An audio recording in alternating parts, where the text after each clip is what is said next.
جی السلام علیکم ورحمۃ اللہ وبرکاتہ۔ محترم بھائی نے یہ پوسٹ سینڈ کی ہے جس میں لکھا رسول اللہ صلی اللہ علیہ وسلم نے ارشاد فرمایا جو شخص اس حال میں سوئے کہ اس کے ہاتھ پر کھانے کی کوئی بو یا چکناہٹ وغیرہ رہ گئی ہو، پھر اسے کوئی چیز یعنی موذی حشرات الارض کاٹ لے تو وہ اپنے آپ کے سوا کسی کو ملامت نہ کرے۔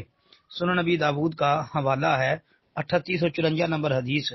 باب لکھا ہے باب فی غسل الیدی من الطعام، آگے لکھا ہے حدیث صحیح ہے۔ محترم بھائی یہ جو نمبر حدیث کا پوسٹ میں دیا نا 3854، یہ صحیح نہیں ہے، 3852 پر یہ حدیث ہے، 3852 نمبر پر یہ حدیث ہے۔ باب یہی ہے، باب فی غسل الیدی من الطعام، کھانے کے بعد ہاتھ دھو لینے کا بیان۔